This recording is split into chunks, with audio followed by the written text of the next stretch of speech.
Hello everyone. ഇന്ന് നമ്മൾ ഉണ്ടാക്കാൻ വേണ്ടി പോകുന്ന പയറ് കറിയാണ്. ഇതൊരു ഈസി റെസിപ്പിയാണ്, നമുക്ക് പെട്ടെന്ന് നമുക്ക് റെഡിയാക്കി എടുക്കാൻ വേണ്ടി പറ്റും. സോ ഇത് ഉണ്ടാക്കാൻ വേണ്ടി ഒരു ഗ്ലാസ് പയറാണ് ഞാൻ 4 hours ഞാൻ സോൾട്ടഡ് ഹോട്ട് വാട്ടറിലാണ് ഞാൻ സോക്ക് ചെയ്യാൻ വെച്ചിട്ടുള്ളത്.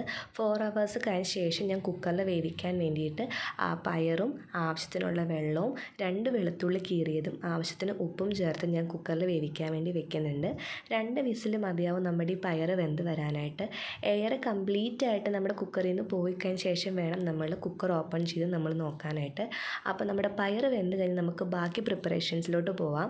ചീനച്ചട്ടി വെച്ച് നമ്മൾ ആവശ്യത്തിനുള്ള വെളിച്ചെണ്ണ ഒഴിച്ചു കൊടുത്തു.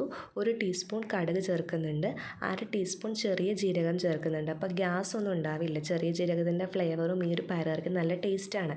എരിവുള്ള ഒരു വറ്റൽമുളകാണ് ഞാൻ ചേർക്കുന്നത്. ആവശ്യത്തിന് കറിവേപ്പിലയും ചേർത്ത് ഒന്ന് ഇളക്കി കൊടുക്കുക കേട്ടോ. ഒന്ന് മൂപ്പിച്ച ശേഷം ഞാൻ 2 വെളുത്തുള്ളിയും കൂടെ എക്സ്ട്രാ നേരത്തെ വേവിച്ചപ്പോൾ ആഡ് ചെയ്തിട്ടുണ്ട്. 2 വെളുത്തുള്ളിയും കൂടെ ഞാൻ ആഡ് ചെയ്യുന്നുണ്ട് കീറിയിട്ട്.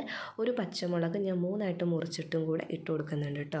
അതും മൂത്ത ശേഷം 1/4 ടീസ്പൂൺ മഞ്ഞൾപ്പൊടിയും 1/2 ടീസ്പൂൺ മുളക് പൊടി ആഡ് ചെയ്യുന്നുണ്ട്. മുളക് പൊടി കാശ്മീരി മുളക് പൊടിയാണ് ആഡ് ചെയ്തിട്ടുള്ളത്. ഒരുപാട് എരിവുള്ള മുളക് പൊടിയൊന്നും അല്ല. അപ്പോൾ അധികം സ്പൈസി ഒന്നുമല്ല ഈ പയറ് കറി.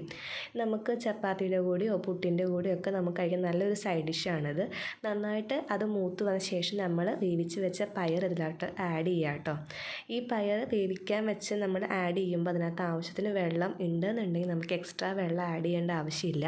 അഥവാ നമ്മൾ ഇളക്കി കൊടുക്കുമ്പോൾ നമുക്ക് കൺസിസ്റ്റൻസി കാണുമ്പോൾ അറിയാമല്ലോ, അധികം വെള്ളം ഇല്ല, അത് കുറുകിയാണ് ഇരിക്കണമെങ്കിൽ നമുക്ക് കുറച്ച് വെള്ളം ചേർക്കാം. തിളപ്പിച്ച വെള്ളം വേണം ചേർക്കാനായിട്ട്, പച്ചവെള്ളം ചേർക്കരുത്. പച്ചവെള്ളം ചേർത്തിട്ടുണ്ടെങ്കിൽ ഒരു പച്ചവെള്ള ടേസ്റ്റ് ഉണ്ടാവും അതിന്. തിളപ്പിച്ച വെള്ളമാണെങ്കിൽ കറക്റ്റ് നമ്മുടെ ആ ഒരു പയറ് നല്ല കറക്റ്റായിട്ട് തന്നെ ഇരിക്കുകയും ചെയ്യും. ഇത് ഒന്ന് ഉപ്പൊക്കെ കറക്റ്റ് ഉണ്ടോ എന്ന് നോക്കി, ഉപ്പ് കുറവാണെങ്കിൽ കുറച്ചും കൂടെ ഒന്ന് ഉപ്പ് ചേർത്ത് കൊടുക്കുക. അപ്പോൾ നോക്കിയപ്പോൾ കുറച്ച് ഉപ്പ് കുറവുണ്ട്, ഞാൻ കുറച്ച് ഉപ്പ് ആഡ് ചെയ്യുന്നുണ്ട് അതിനകത്തോട്ട്. അപ്പോൾ വെള്ളം ചേർത്ത് നമ്മൾ നന്നായിട്ട് ഇളക്കി കൊടുത്ത്, എനിക്ക് കറിവേപ്പിലയുടെ ഫ്ലേവർ എനിക്ക് ഭയങ്കര ഇഷ്ടമാണ്. അപ്പോൾ ഞാൻ അതും കൂടെ കുറച്ച് ആഡ് ചെയ്ത് നമ്മൾ തിളപ്പിക്കാൻ വെക്കുന്നുണ്ട്. തിളച്ച് നമ്മുടെ പയറ് റെഡിയായി ഇവിടെ. ഇത് ബാച്ചിലേഴ്സിനൊക്കെയായാലും പെട്ടെന്ന് ഉണ്ടാക്കാൻ പറ്റിയ റെസിപ്പിയാണ്. നമ്മൾ തേങ്ങയോ ഉള്ളിയോ ഒന്നും നമ്മൾ ചേർക്കുന്നില്ല, അതുകൊണ്ട് ചീത്തയായി പെട്ടെന്നൊന്നും പോകത്തൊന്നുമില്ല. പെട്ടെന്ന് ഉണ്ടാക്കിയെടുക്കാൻ പറ്റും നിമിഷ നേരം കൊണ്ട്. അപ്പോൾ എന്തായാലും എല്ലാവരും ട്രൈ ചെയ്ത് നോക്കുക. Thank you.